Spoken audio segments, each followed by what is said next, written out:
I would like to thank each and every one of you so much for stopping in and watching my video.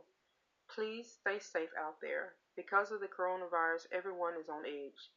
Take the good Lord with you everywhere you go. Please, guys, stay safe. Hello, everyone, and how are you doing today?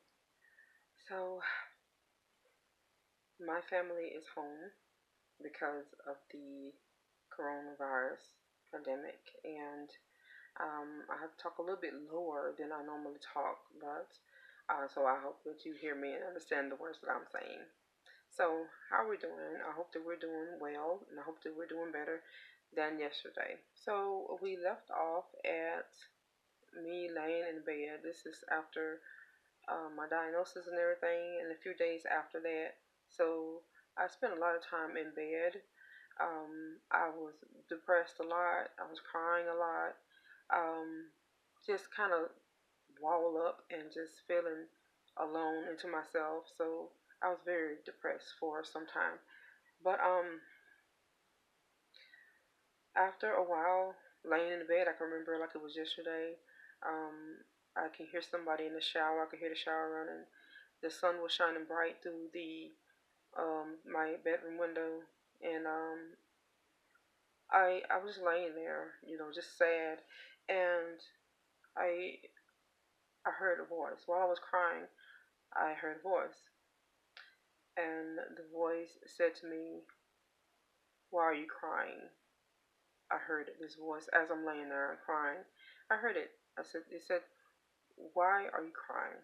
And I responded to the voice. I did, because at that time, in that moment in time in my life, everything it maybe not at that point made sense, but um, I answered the voice. I can't tell you why. I just did, and he said, "Why are you crying?" And so I responded with, "Because I'm sad." And then the voice said, "Why are you sad?" And then I heard, then I said, "Because I have cancer." I would continuously hear this voice over and over again, ask me the same questions over and over again, two questions, and I would respond in the same way every time, every morning, every time, until one morning, um, the voice, the nice, calm, and dear voice that I heard, all of a sudden turned into more of a, "Okay, why are you crying?" I said the same thing, "Because I'm sad." "Why are you sad?" "Because I have cancer." And then it's like, "You need to get up. You need to get up. You need to get a shower. And you need to go sit in the front room or something." The voice seemed more to me more of a uh, strong mother type voice. It kind of changed from, "How are you doing, dear?" and this and that to, "You need to get up and you need to change your clothes. You need to go take a shower. You need to try to eat something." So, and that's what I did. I listened to the voice, and the voice told me to do that, and that's what I did. It was positive. It wasn't nothing negative.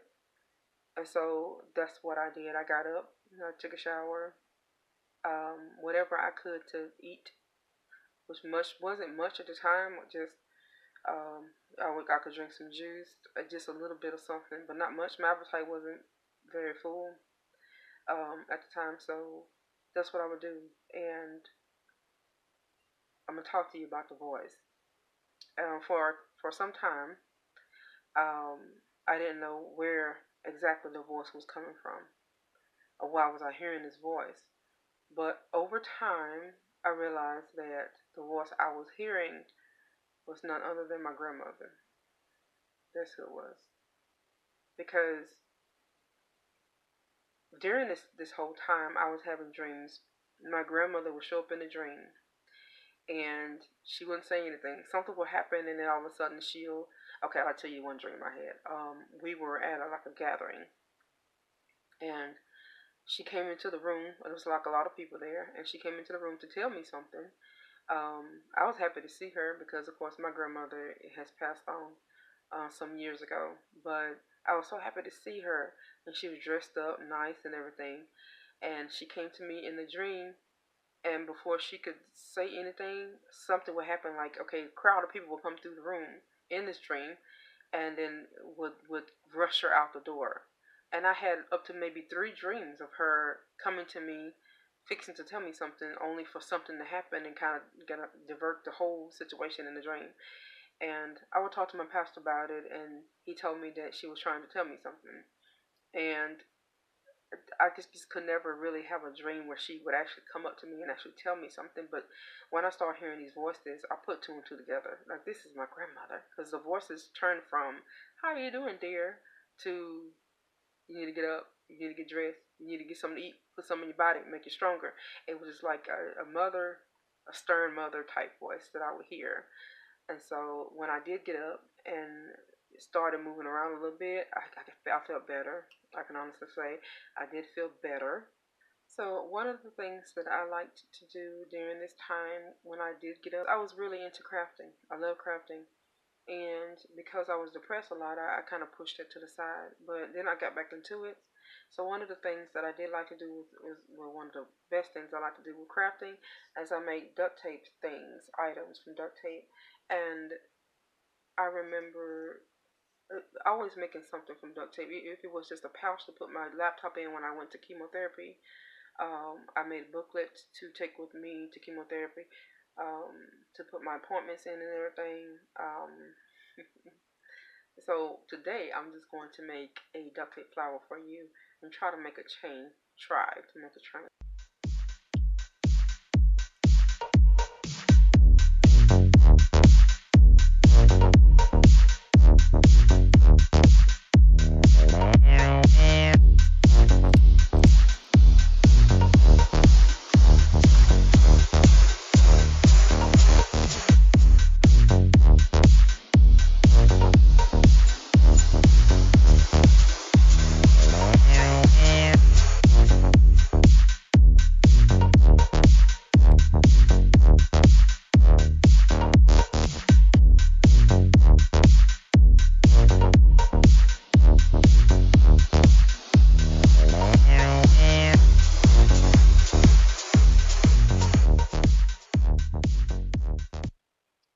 So there you go. That's what I would do. I will make small things like simple a duct tape keychain, flower keychain, and I will carry this with me as confidence.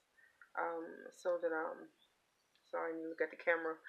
But I will carry these with me as confidence. You know, they're still take with me to chemotherapy, to doctor's appointments, especially with chemotherapy.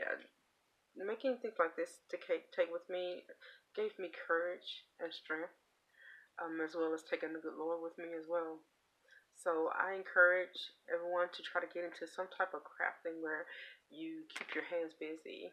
And if not a craft, just a therapy like singing or dancing, it works good with being in a crowd of people. Well, not a crowd, but being in a setting where you have women that are going to the same thing you are, like the Pink Sisters. They have a program, and just different people that come together for the same reason, and that is uplifting one another through their journey with breast cancer. I love you guys so much. Stay safe, stay blessed, stay focused, stay strong, and stay uplifted, dear. And I will see you again in the next video.